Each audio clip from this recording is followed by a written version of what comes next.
ओम नमो भगवते वासुदेवाय। साल के पहले माह में आने वाली पौष कृष्ण पक्ष सफला एकादशी को भगवान विष्णु के रूप नारायण की पूजा की जाती है। पूजा में भगवान विष्णु का विग्रह या कृष्ण जी का विग्रह पूजा जाता है। इसमें कोई अंतर नहीं है क्योंकि दोनों एक ही रूप और साक्षात परम ब्रह्मा है। इस व्रत को करने से समस्त कार्यों में निसंदेह सफलता मिलती है, इसीलिए इसका नाम सफला एकादशी है। युधिष्ठिर ने कृष्ण से पूछा, हे मधुसूदन, पौष कृष्ण एकादशी का क्या नाम है? उस दिन किस देवता की पूजा की जाती है, ये मुझे विस्तार से बताइए। कृष्ण कहने लगे, हे धर्मराज, एकादशी व्रत से मैं जितना प्रसन्न होता हूँ उतना अधिक दक्षिणा पाने वाले यज्ञ से भी प्रसन्न नहीं होता। अतः इसे अत्यंत भक्ति और श्रद्धा से युक्त होकर करना चाहिए। हे राजन, अब द्वादशी युक्त पौष कृष्ण एकादशी का महात्म्य सुनो। इस एकादशी का नाम सफला एकादशी है। इस एकादशी को भगवान नारायण की पूजा की जाती है। इस व्रत को विधि पूर्वक करना चाहिए। अगर किसी कार्य में सफलता नहीं मिल रही हो तो सफला एकादशी का व्रत जरूर रखना चाहिए। जिस प्रकार नागों में शेष नाग, पक्षियों में गरुण, सब ग्रहों में चंद्रमा, यज्ञों में अश्वमेघ और देवताओं में भगवान विष्णु श्रेष्ठ है, उसी तरह सब व्रतों में एकादशी का व्रत श्रेष्ठ है। जो मनुष्य सदैव एकादशी का व्रत करते हैं वे मुझको परम प्रिय हैं। इस सफला एकादशी के व्रत की विधि इस प्रकार है। ऋतु के अनुकूल फल, नारियल, नींबू, नैवेद्य आदि 16 चीज़ों से भगवान नारायण की पूजा की जाती है और रात्रि को जागरण किया जाता है। इस एकादशी के व्रत के समान यज्ञ, तीर्थ, दान, तप तथा कोई और दूसरा व्रत नहीं है। 5000 वर्ष तप करने से जो फल मिलता है उससे भी अधिक सफला एकादशी का व्रत करने से मिलता है। हे राजन, अब आप इसकी कथा सुनिए। चंपावती नगरी में एक महिष्मान नाम का राजा राज्य करता था। उसके 4 पुत्र थे। उन सब में लुम्पक नाम का बड़ा पुत्र महापापी था।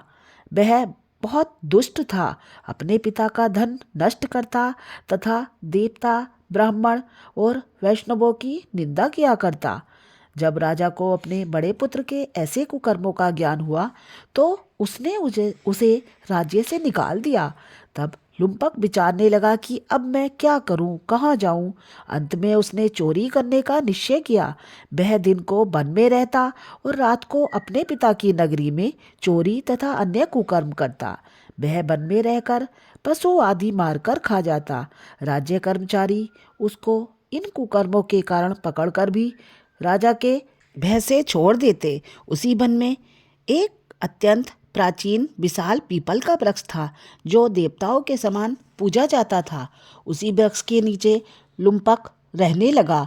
कुछ समय पश्चात पौष कृष्ण पक्ष की 10वीं के दिन वह वस्त्रहीन होने से शीत के कारण सारी रात्रि सो नहीं सका और उसके हाथ पैर अकड़ गए। वह रात्रि उसने बड़ी कठिनाई से व्यतीत की और सूर्योदय होने पर भी मूर्छित पड़ा रहा। मध्याह्न के समय सूर्य की गर्मी से उसकी मूर्छा दूर हुई तो होश में आकर गिरता पड़ता वन में भोजन की खोज में गया, परंतु व्यथा के कारण जीवों को मारने में असमर्थ था। इस कारण वृक्षों से गिरे फलों को बीनकर अपने वृक्ष के नीचे ले आया। उस समय तक सूर्य भगवान अस्त हो गए थे, अतः उसने उन फलों को पीपल के वृक्ष के नीचे लाकर रख दिया और रोकर कहने लगा, भगवान, यह सब फल आपके ही अर्पण हैं, आप ही इनसे तृप्त होइए। उस रात्रि को दुख के मारे उसे नींद भी नहीं आई। इस उपवास और जागरण से भगवान अत्यंत प्रसन्न हुए और उसके सब पाप नष्ट हो गए। दूसरे दिन प्रातः समय एक अति सुंदर घोड़ा अनेक सुंदर वस्तुओं से सजा हुआ उसके सामने आकर खड़ा हो गया और उसी समय आकाशवाणी हुई, हे राजपुत्र, श्री नारायण की कृपा से तेरे सब पाप नष्ट हो गए। अब तू अपने पिता के पास जाकर राज्य प्राप्त कर। आकाशवाणी सुनकर लुम्पक बड़ा प्रसन्न हुआ और दिव्य वस्त्र धारण करके कहने लगा, भगवान आपकी जय हो, श्री हरि आपकी जय हो। ऐसा कहकर अपने पिता के पास गया और उसने संपूर्ण कथा सुनाई।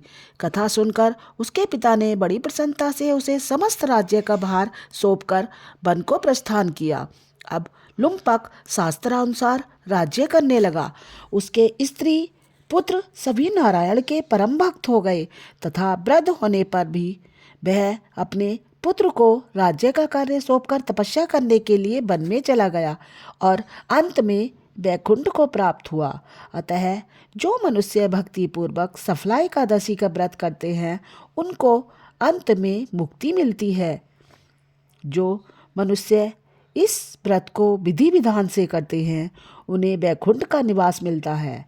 इस सफला एकादशी के महात्म्य को पढ़ने अथवा श्रवण करने से मनुष्य को अश्वमेध यज्ञ का फल प्राप्त होता है। ओम जय हो श्री हरि, जय हो एकादशी मैया की।